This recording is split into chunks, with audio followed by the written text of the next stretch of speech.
What is going on, everybody? Welcome back to the channel. After Sound here, bringing you Splinterlands content every single day. We also stream right here on this channel every Tuesday, Thursday, and Sunday morning, so come by and say hello. All right, guys, well, we have a new governance proposal. This one coming from the man himself, Yabamat, or YabaPmat.SPS is the account, and this is to burn the Riftwatcher packs, which are currently being sold by the DAO. So that's why this has to come to a governance proposal. Even though, well, actually, you know, Chaos Legion went to a governance proposal as well, but obviously that didn't have to because that was sold by the team. So let's actually dive in here, and then I'll give my thoughts. So this is a proposal to have the DAO begin burning 15,000 Riftwatchers, begin taking 15,000 Riftwatcher packs out of the available pool every single day until the set is sold out. And then of the 15,000 packs, 90% would be burned, so 13.5 every day, and then another 1,500 would actually go to the SPS.DAO account so that the DAO retains a reserve of packs that they'll be able to use to sell or use for promotions in the future. Again, this is not the team, but the DAO can use these at some point in the future for whatever they decide. Now, there are currently under 2 million Riftwatcher packs available. So if the proposal is approved and no more packs were to be sold, taking into account packs purchased by players, it should be about 130 days if nobody else buys anything. But I think everybody's expecting that if this does start to get implemented, similar to Chaos Legion, it is going to push sales. I don't want to read this whole thing to you, so let me just skim through here. Matt does say, you know, while some people might worry the DAO is giving up long-term revenue, he does believe that the short-term revenue and the potential upside is way, way bigger than the potential downside because there will be other sources of revenue for the DAO in the future, right? There will be another mini set after Rebellion at some point, and, you know, there will be other sales potentially that the DAO can do in order to raise funds. So which is why I believe it'll be better for the DAO to have, over the long term, to burn the excess supply rather than oversaturate the market. Going down here, if the proposal is approved and the packs begin to be regularly taken off the sale pool, it will force the set to sell out and the remaining airdrops will be triggered. So that's another plus. This should incentivize people to burn. This will in turn drive more DEC spending, more revenue to the DAO, and potentially higher secondary market prices for Riftwatcher cards and packs once they're sold out. Yeah, maybe we'll see, but we didn't see that with Chaos, so I don't like that argument necessarily. And then especially when paired with the upcoming release of cards staking on land, that should also be a big win. The increased DEC spending will also help bring us closer to having SPS start to be burned. So keep in mind, right now, as it stands, there are, 2 million packs would equal 10 billion DEC.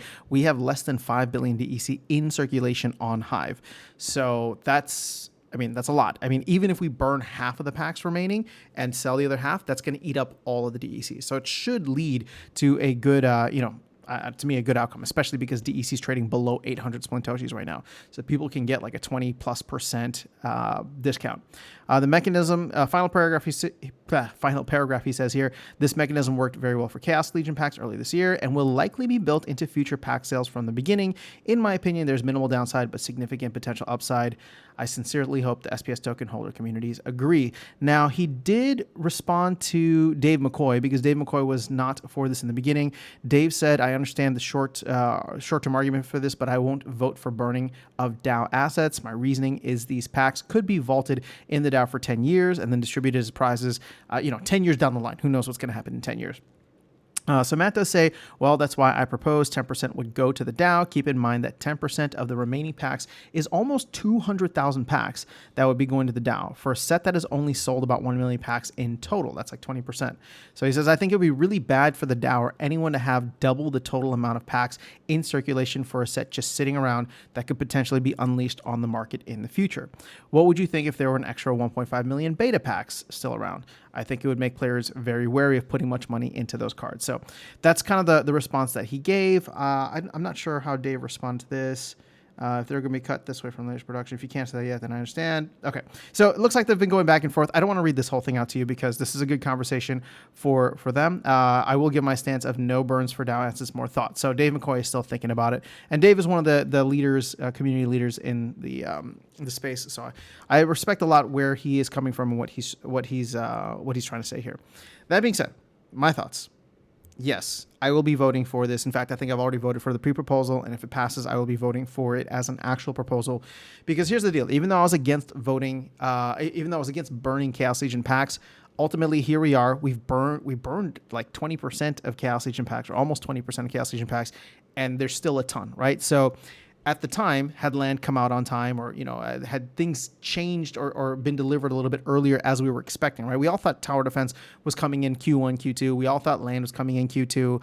Like, had these things happened and we hadn't gone into this really deep part of the Splinterlands bear market, right? Because the rest of the crypto market really bottomed out in November of last year. So it's just Splinterlands that's suffering right now.